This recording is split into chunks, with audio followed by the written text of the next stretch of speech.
perempuan Indonesia untuk mengupayakan kesetaraan gender dan bisa berdiri sejajar dengan laki-laki kerap dihadapkan pada berbagai tantangan dan hambatan yang terus berubah. Pada perjalanan sejarahnya, Gerakan Perempuan Indonesia untuk memperjuangkan hak-hak perempuan bahkan pernah mengalami pembungkaman dan upaya pelumpuhan selama masa kekuasaan Orde Baru.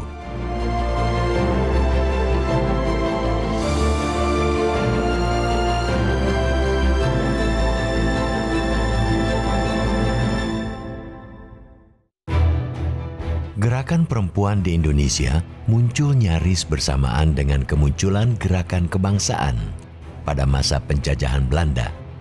Jauh sebelum Kongres Perempuan pertama pada tahun 1928, organisasi-organisasi perempuan yang bersifat kedaerahan ataupun keagamaan telah banyak muncul di banyak pelosok Nusantara. Setelah proklamasi kemerdekaan Indonesia dan Negara Republik Indonesia terbentuk pada sepanjang tahun 1950-an hingga pertengahan tahun 1960-an, gerakan perempuan di Indonesia juga berlangsung semarak. Bersamaan dengan dinamika perpolitikan nasional yang diwarnai dengan kemunculan dan persaingan antar partai, organisasi-organisasi perempuan yang beberapa di antaranya terafiliasi dengan partai tertentu juga tumbuh dan berkembang. Tapi yang menarik adalah pada masa Orde Lama, yaitu pada masa Soekarno, kita melihat ada gerakan perempuan yang juga praktis, yaitu Gerwani, yang dia pergi ke desa-desa untuk kemudian menjelaskan, melakukan banyak hal untuk perempuan di desa-desa. Tetapi dia juga adalah gerakan perempuan yang feminis, gitu, karena dia juga berusaha untuk membongkar persoalan-persoalan seksisme pada waktu itu. Ya. Seiring berkembangnya pengaruh Partai Komunis Indonesia atau PKI dan Partai Nasionalis Indonesia atau PNI sejak akhir dasawarsa 1950-an misalnya, dua organisasi perempuan mulai memperoleh kedudukan penting, yakni Gerwani atau Gerakan Wanita Indonesia dan Wanita Marhein. Pada tahun 1961, anggota Gerwani misalnya mencapai lebih dari 1 juta orang. Cabang-cabang Gerwani berdiri di hampir seluruh penjuru Indonesia. Sebagai organisasi perempuan progresif, yang banyak dari para pengurusnya memiliki latar belakang pendidikan tinggi, Gerwani sangat giat dalam membantu peningkatan kesadaran perempuan, terutama menyangkut hak-hak mereka sebagai perempuan dan penghapusan berbagai praktek diskriminasi terhadap perempuan. Pada saat sebelum kemerdekaan, isu yang diangkat oleh aktivis perempuan ini kan soal akses ke pendidikan, soal perkawinan dini, perkawinan anak-anak, masalah itu ya, soal poligami atau poligini sebenarnya istilahnya. Lalu soal pendidikan rendah, para buruh ya, masalah buruh perempuan waktu itu buruh perkebunan, masalah itu. Ini yang banyak menonjol, termasuk sekolah tadi, akses sekolah, ini yang menonjol. Nah, kemudian kalau kita lihat pada saat sesudah kemerdekaan, ini nggak berubah gitu. Tetap saja poligami menjadi isu, soal di sekitar perkawinan ya. Maksudnya poligami ini dalam arti lebih luas adalah isu tentang perkawinan, karena juga menyangkut perceraian. Soal perkawinan anak-anak juga masih berlangsung menjadi masalah. Soal perempuan, akses perempuan ke sekolah juga masih menjadi masalah, terutama adalah kelas bawah. Sebelum pemerintahan demokrasi terpimpin berakhir, beberapa organisasi perempuan progresif masih berkembang dengan baik. Pada Januari 1964 misalnya, Gerwani tercatat mempunyai anggota sebanyak 1.750.000 orang.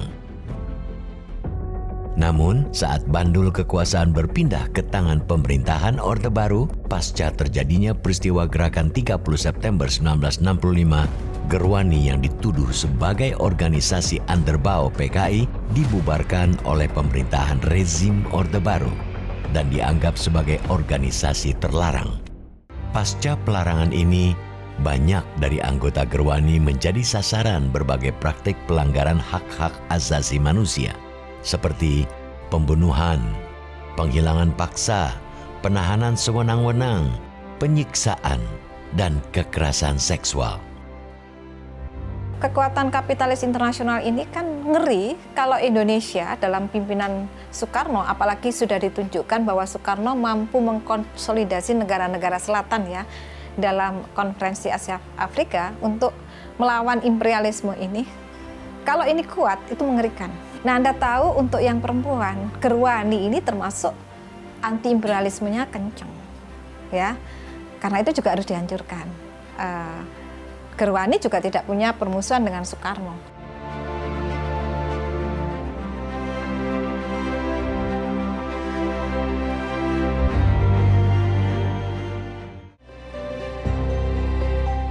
Pada masa pemerintahan Orde Baru yang dipimpin Presiden Soeharto, hanya terdapat 3 organisasi perempuan yang mendominasi, yakni Dharma Wanita, Dharma Pertiwi, dan PKK. Ketiga organisasi ini berada dalam tubuh KOWANI atau Korps Wanita Indonesia sebagai suatu aliansi dari organisasi-organisasi perempuan. Dharma Wanita adalah organisasi istri pegawai negeri sipil atau PNS, sementara Dharma Pertiwi merupakan organisasi istri anggota militer. Kedua organisasi wanita ini memiliki hubungan yang sangat erat dengan pemerintah. Keduanya merupakan organisasi fungsional dan keanggotaan otomatis mengikuti hierarki suami. Karena ini rezim militer, ya semua ditiru dengan ala militer gitu. Makanya diciptakan Dharma Wanita itu adalah kopi dari Dharma Pertiwi. Gitu. Dharma Pertiwi itu memang organisasi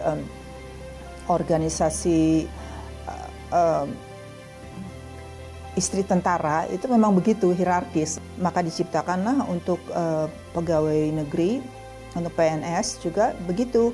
Dharma Wanita itu dibuat sedemikian rupa juga, yang namanya itu fungsionalisasi, di mana jabatan si istri itu sesuai dengan jabatan suami gitu.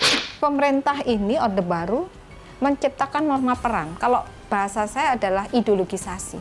Yang saya sebut ideologi konco wingking.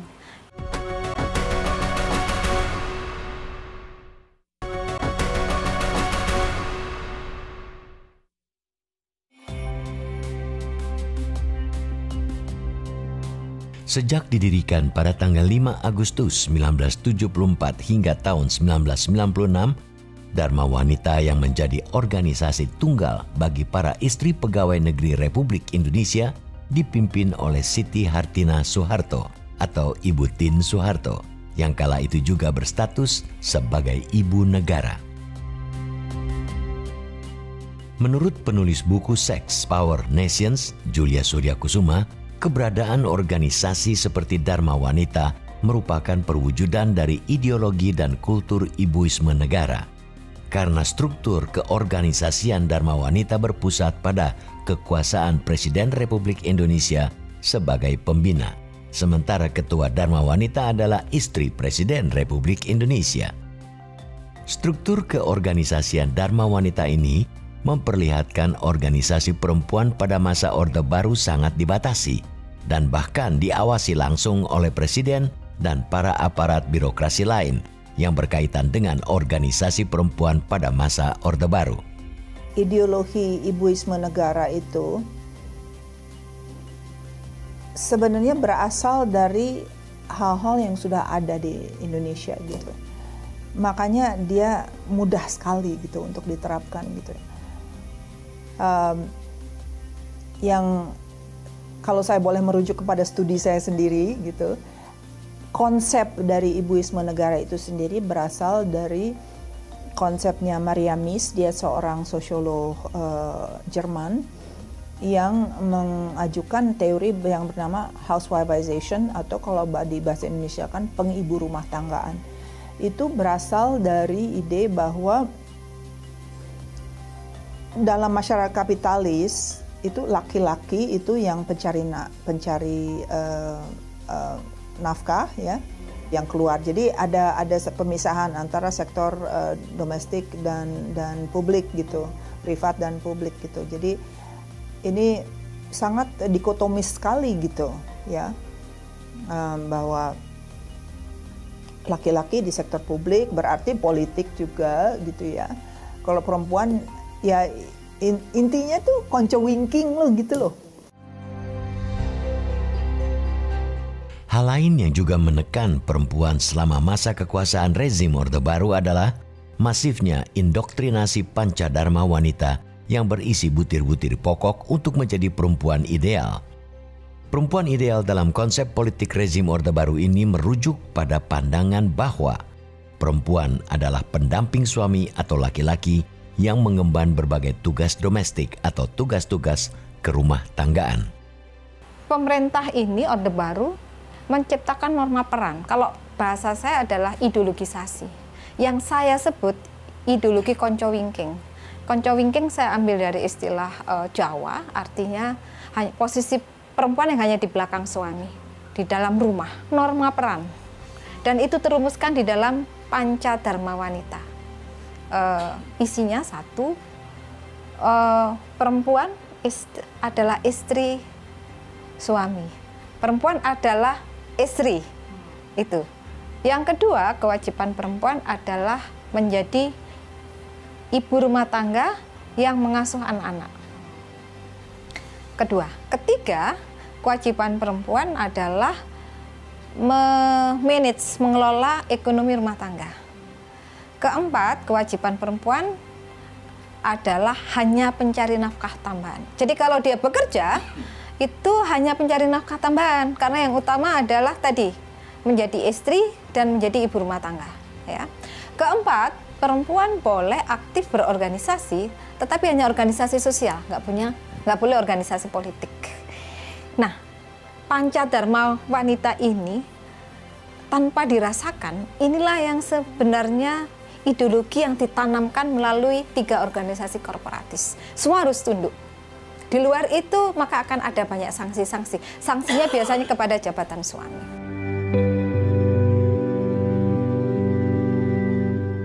Pendekatan kebijakan politik Orde Baru dalam mengorganisir perempuan lewat Dharma Wanita yang mirip pengorganisasian perempuan dalam konsep masyarakat feodal secara perlahan melucuti potensi organisasi perempuan ini menjadi gerakan progresif.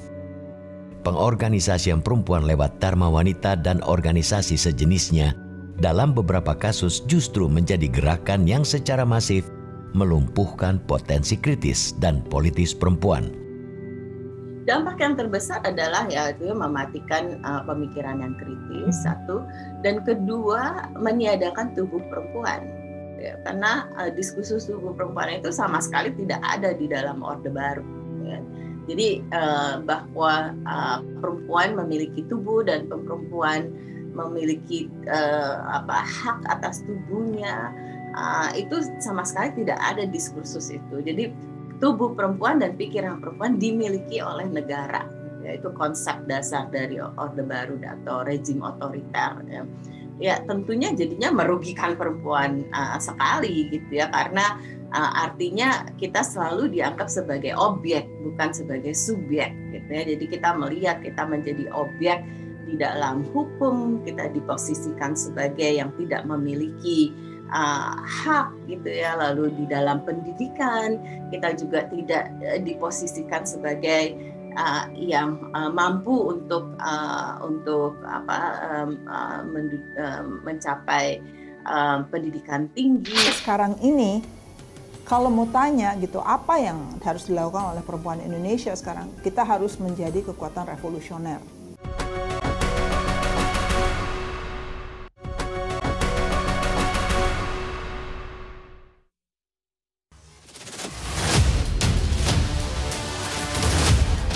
Saat krisis ekonomi menerjang Indonesia pada tahun 1997-1998, gelombang unjuk rasa mahasiswa dan kelompok-kelompok pro-demokrasi memprotes kekuasaan rezim Orde Baru terjadi di mana-mana. Dalam gelombang unjuk rasa yang berlangsung masif ini, sekelompok aktivis perempuan ikut menceburkan diri dalam gerakan protes ini untuk menghindari penangkapan, para aktivis perempuan ini kemudian memakai nama Gerakan Suara Ibu Peduli. Menurut salah seorang pencetus gerakan ini, Gadis Arifia, Suara Ibu Peduli merupakan suatu gerakan politik yang berlangsung dalam periode awal reformasi dengan maksud membuka ruang keberanian perempuan untuk terlibat dalam perubahan politik. Pada bulan Januari mengundang teman-teman LSM di Jurnal Perempuan, waktu itu di Megaria, di tempatnya pendiri Jurnal Perempuan yaitu Ibu Tuti Herati.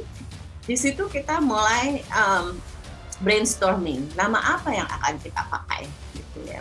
Nggak mungkin kita pakai nama perempuan atau feminis atau segala macam. Akhirnya kita brainstorming, ada yang memakai suara perempuan kayaknya nanti juga akan dianggap radikal gitu ya. Akhirnya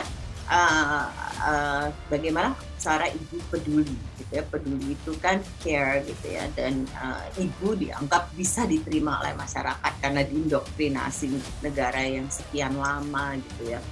Jadi suara ibu peduli itu ada di whiteboard pada waktu itu, dan semua menganggap wah ini kayaknya sangat simpatik dan ini bisa membuat rakyat kemudian tergerak dan mau untuk ikut dalam gerakan ini.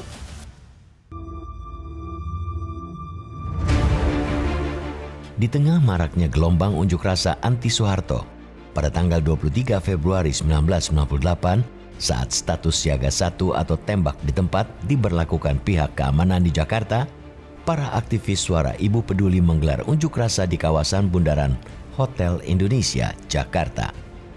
Mereka menyuarakan protes terhadap kenaikan harga susu dan berbagai isu politik yang menjadi tuntutan kelompok-kelompok pro-demokrasi.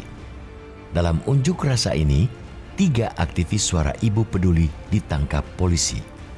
Dengan pakaian seperti mau ke kantor, lalu pas udah di dalam bundaran kita buka tas kita dan kita buka poster kita gitu kan, poster bahwa sudah saatnya, ini adalah masalah yang besar, krisis ekonomi, rakyat menderita gitu segala macam. Kita udah pikirkan apa yang akan kita lakukan. Kalau kita yel jatuhkan Soeharto itu nggak akan ini ya, nggak akan, masyarakat akan simpati. Tapi kita udah masukkan misalnya simbol-simbol turunkan harga gitu, sunya gede, su gitu kan, tapi maksudnya turunkan Soeharto gitu kan, tapi kita nggak mungkin mengatakan itu, jadi turunkan Soeharto gitu kan, jadi maksudnya jadi, tapi ya masyarakat mendengarkan ya turunkan harga susu gitu kan.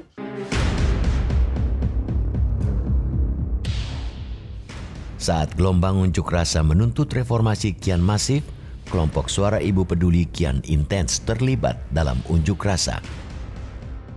Kelompok ini antara lain berperan penting dalam memberikan dukungan logistik, semisal nasi bungkus dan air minum bagi para pengunjuk rasa. Jadi kantor yang mendukung mahasiswa dengan, saya ingat 10.000 nasi bungkus kali setiap hari yang kita berikan kepada mahasiswa. Belum lagi dukungan ambulans, tenaga kesehatan ketika mahasiswa Trisakti ditembakin gitu ya, itu juga semua kita bantu ya. Jadi luar biasa memang gerakan perempuan ini gitu, dan poskonya bukan hanya di Jurnal Perempuan, ada juga di LSM lainnya yang juga melakukan, LSM perempuan lainnya yang juga melakukan ini.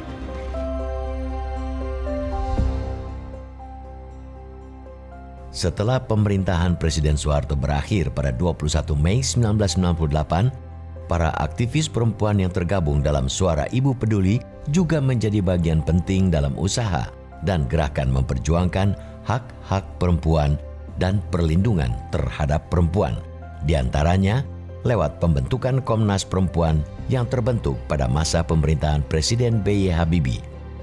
Jadi konteks gerakan perempuan pro demokrasi adalah bagaimana perempuan mempunyai suara, punya hak dipilih dan memilih. Itu satu ya. Kemudian akibat dari banyaknya kekerasan negara terhadap masyarakat yang juga berdampak kepada perempuan dan muncul para aktivis perempuan untuk membantu korban, di situ nanti akan mempertegas atau meng-highlight munculnya gerakan hak asasi perempuan. Memasuki era reformasi, sejumlah upaya untuk membangkitkan kembali semangat berorganisasi dan berpolitik di kalangan perempuan lambat laun bermunculan. Namun pergerakan perempuan di Indonesia masih terbilang lemah karena banyak organisasi perempuan yang masih belum bisa bangkit kembali dari masa-masa gelap Orde Baru. Saat ini, perjuangan untuk mengupayakan kesetaraan gender masih harus diupayakan dan diletakkan pada konteks keadilan sosial yang lebih luas, yaitu membebaskan manusia dari segala bentuk diskriminasi, baik diskriminasi yang berbasis pada jenis kelamin, suku, ras, status sosial, atau agama. Karena itu, masalah ketimpangan gender tidak hanya menjadi masalah perempuan, namun juga menjadi masalah semua anak bangsa. Bung Karno dengan Sarinahnya itu, Indonesia tidak mungkin merdeka tanpa keterlibatan perempuan. Dan begitu juga gitu setelah merdeka dan untuk membangun negara itu juga tidak mungkin. Jadi Bung Karno itu melihat perempuan Indonesia sebagai kekuatan revolusioner. Dan saya kira sekarang ini kalau mau tanya gitu apa yang harus dilakukan oleh perempuan Indonesia sekarang, kita harus menjadi kekuatan revolusioner.